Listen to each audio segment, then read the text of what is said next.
Hello, my name is Judd Tolmen, president of Tolmen Financial, and I'm so honored to be here today discussing personal finance. And I am excited to be working with the Great Lakes Athletic Trainers Association and helping everyone raise their financial literacy. Today, we have a program that I show most all of my clients. I got this probably about uh, 25 to 30 years ago, and it just kind of helps put everything on one page and helps myself communicate with you. We're all on the same page in doing that, and that's the way that we can move forward. Use it as you will. I think it helps everyone get organized and put things in a different spot, and it also shows what you need to have to be successful in retirement. So, with that said, I am not endorsed by the association, but we are here to help everyone with their financial literacy, and that's one of our major goals with Tolman Financial and our team members. So sit back. We'll talk about the three circle financial plan. So before we begin with the three circle financial plan, just a little bit about me. I am the president of Tolman Financial. I'm almost in my 40th year of helping people with their personal finance. And over the years, we have to adjust, but I maintain a very solid foundation. Once we can build up from the foundation, then, sometimes more risk can be involved. But that's just my philosophy. You may have a different philosophy. You may be all in on high risk in the stock market, and that's fine. But I just need for you to understand my perspective and where this is all coming from. So with that said, Tolman Financial and our agents use common sense principles combined with math and science, and we call that financial engineering. We don't throw darts against the board. We don't normally stick our finger in the air and see which way the wind's blowing. We use solid financial principles. We use a lot of math, and we use science, probability.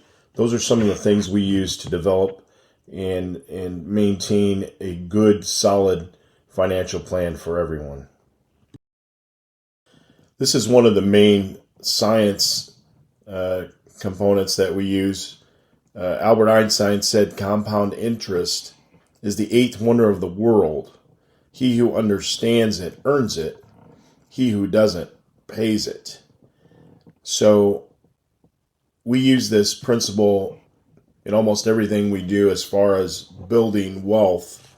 And on these examples, it'll show you that folding a piece of paper in half, if you could actually do that 40 times, the compounding of the thickness would be over 73 million miles to the sun and back is the distance, which is absolutely amazing to me.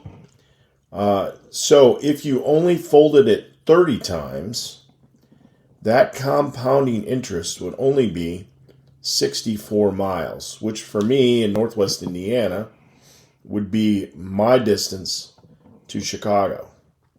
So those last 10 times really made that distance quite large.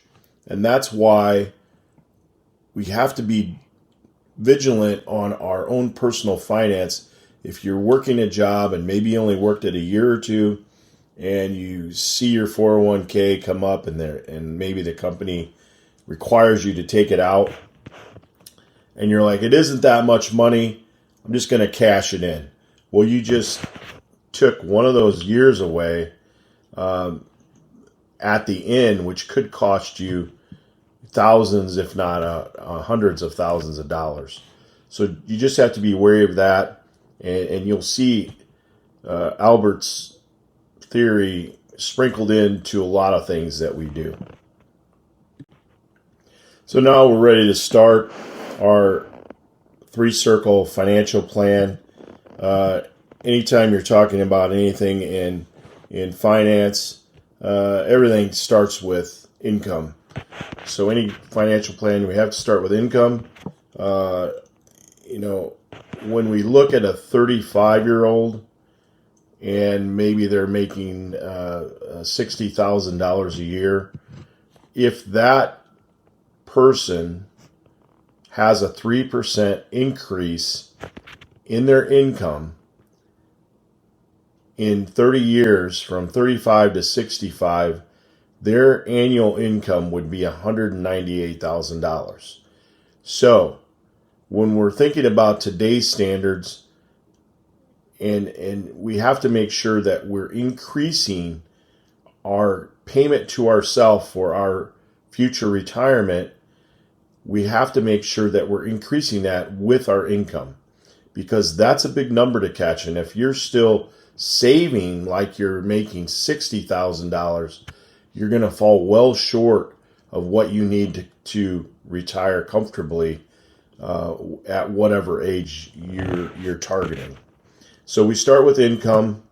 Then the first circle is on the bottom left, and that's just simply our savings. This is the most important part of any financial plan. I don't care if you're reading or watching Susie Orman, or if you're reading Dave Ramsey's books or listening to him. All of them will agree that you have to have a savings account. You have to have that emergency place where you put money, because when your transmission goes out in your car, or your kid needs braces, whatever that expense is that comes out of nowhere, you've got to have the money, and you have to have it accessible. So you have to have that savings account. For a long time, a lot of financial experts thought that 6 to 12 months of your income would be satisfactory to have in kind of your emergency fund. I think in this instance, that's kind of what we recommend. But we also, you'll see some other options that we have to build on that savings. So we talked about that being the most important. The circle up in the middle, that's your investments. That's mainly where you're going to retire from. And on that, we have 4 different legs. One of the legs is house, your house or any property. Maybe you are into investment income from rentals. Maybe you're purchasing land. Maybe you're a landowner. We have in my area, and I think in many of your areas, you have a lot of farmers who own property. And this is one of the 3 areas in which we'll expand on quite a bit. This gets into a little more advanced planning, but it is one of our most expensive and most largest assets. So we want to make sure we're taking full advantage of that. The other top rung in this is high risk. You may have, and I put gold there, silver's taking off. You may be a farmer again and own commodities. Anything that's at high risk would go in that area. And then we have stocks and bonds. These are not things that are maybe in your 401k, but maybe that you've purchased outside of your retirement plan. Maybe you decided to invest in Microsoft or Coca-Cola, something like that. And the bond market sometimes is very attractive. So that's the third rung. And then this last one's the one where we're really going to have most of our retirement income.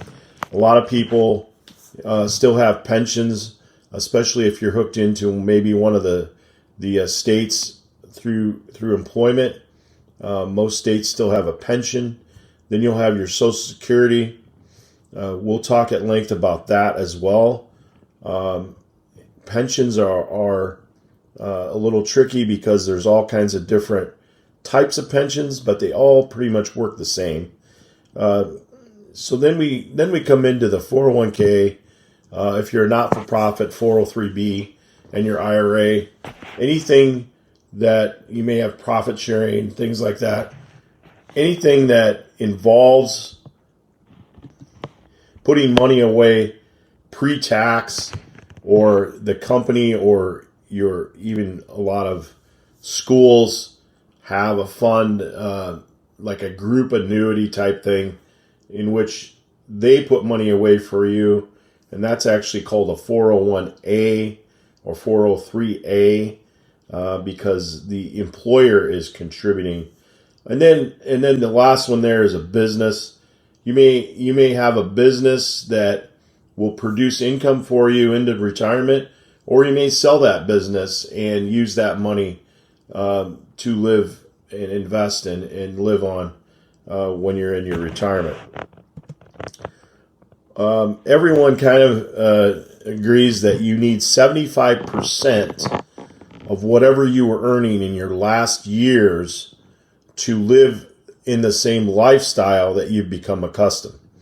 So for an easy example, if you were making $100,000 the last few years that you were working, you need to provide yourself with $75,000 to basically live in the same lifestyle. Now, there's been some talk that needs to be adjusted, and it needs to be adjusted up. And I think I agree with that. I think people need it between 80 and 85%, because we have become more of a swipe society. We want things now. We don't want to wait for them. And in doing that, we may need more money at the beginning of our retirement, because those are our go years. So then we go down to the bottom circle and the last circle. The most not important, but we have our first savings, and then the second most important is our investments, and our third is another type of savings, but it keeps everything in line. And we'll expand on this too as we go through our educational series and helping you understand more about financial literacy. But this is more of a long-term savings that we use, and with those two savings, that's your foundation. Together, they help you build safely what you need to for retirement, and it holds up that investment. Our long-term savings is in a different circle than the investments, because most of everything you have in that investment circle is taxable at some point. There's special rules now with the 401k that we'll get into, that were enacted with the Secure Act in 2020. But our final bottom right savings vehicle is not taxable, and you need to have that area where you can pull money from that will not be taxable to you, because we don't know what tax rates will be down the road. Our savings goal, and you may think this is out of reach right now, but we need to have people saving between 15 and 20% of their income. That's going to get you to the place where you need to be and be very comfortable, and it will take away any thought of, gee, how am I going to make it through retirement with inflation at my back door every day. This is also the reason why we need that kind of savings, because many retirees are scared of retirement because they don't have a plan. And if we've got the money to fund your retirement, we can guarantee that you will live in the same lifestyle and better by using the principles to your best advantage. So we also call that bottom right circle our life pension. It's a vehicle in which financially you can protect your family, and also you can fund your own pension. Maybe a lot of you don't have a pension. You've got a 401k. I like having a pension knowing that, hey, when I turn this on, I know I'm going to get a certain amount of income for the rest of my life and protect my loved ones along the way. So that's what that is, and we'll cover that more extensively. And a lot of financial advisors are coming on board with this thought, and I'm very happy to hear and see other advisors using that.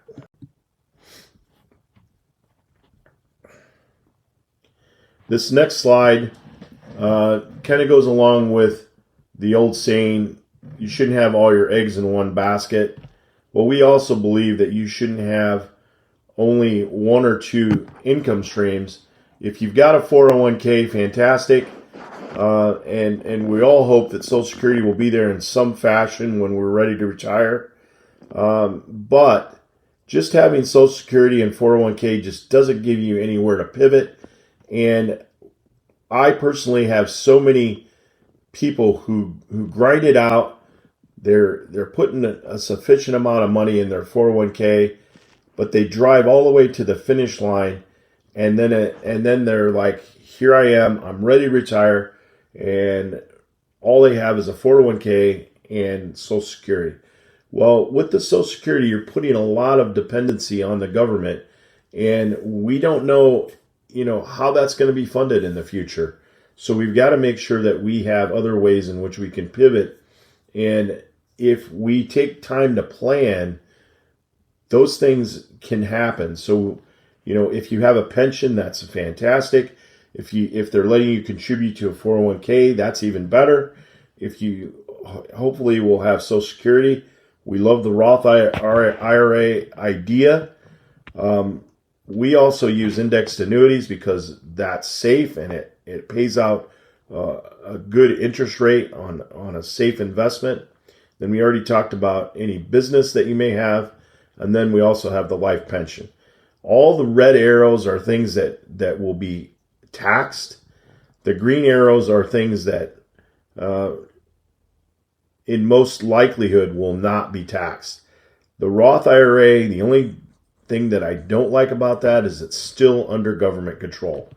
And anything under government control, we want to try to limit. And that's my opinion.